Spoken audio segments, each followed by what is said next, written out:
Hello everyone and welcome back to the AI Research Roundup. I'm your host Alex, and today we're diving into some fascinating AI research. We'll be looking at a paper titled, Liquid Language Models are Scalable Multimodal Generators.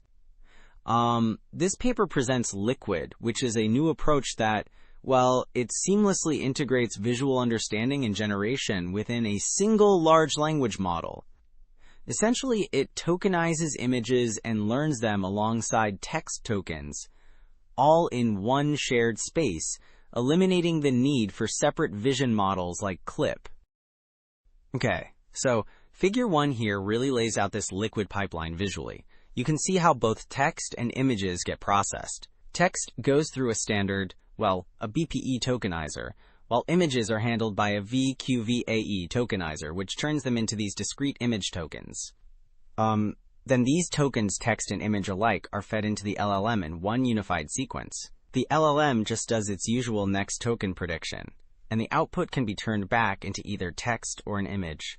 The examples below show how this lets Liquid handle understanding images, generating new ones, and even editing existing ones based on prompts. So building on that pipeline we just saw, this next figure gives us a look at the actual results. These are images generated by the Liquid 7B model. You can see they're pretty high quality, really aesthetic looking, and cover a wide range of subjects from snowmen to dragons to landscapes. What's also neat here, and wasn't obvious before, is it shows Liquid can generate images at various resolutions, not just the standard square format you often see. Okay. So we saw some nice images from the 7B model, but this next figure, Figure 3, really digs into the scaling behavior. It shows how visual generation performance changes across different model sizes, from 500 million parameters all the way up to 32 billion. You can see clear trends here. As the models get bigger, represented by the different colored lines, and as they train for longer, shown along the bottom axis, the validation loss goes down, while things like token accuracy and VQA score consistently go up.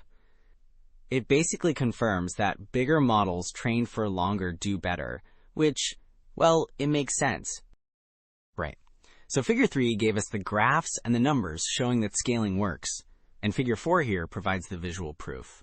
What's new here is that we actually see the image quality improving. The grid shows different model sizes going down the rows, from smaller at the top to larger at the bottom, and more training compute going across from left to right. And, you can definitely see the images becoming more coherent and detailed as the models get bigger and train longer, just like the graph suggested. Okay, so we've seen how scaling improves the visual generation side, but what happens to the model's language skills when you train it on both text and images? Figure 5 looks into exactly that. It compares models trained just on text, the dashed line, with models trained on the mixed multimodal data, the solid line, across different sizes. The graph on the right really highlights the quote trade-off. You can see that for smaller models, adding images does cause a dip in language scores, but this difference shrinks significantly as the models get bigger. Going a bit deeper than the language trade-off we just discussed, Figure 6 compares visual generation performance between the mixed data training, the solid lines, and models trained just on text-to-image data, the dashed lines.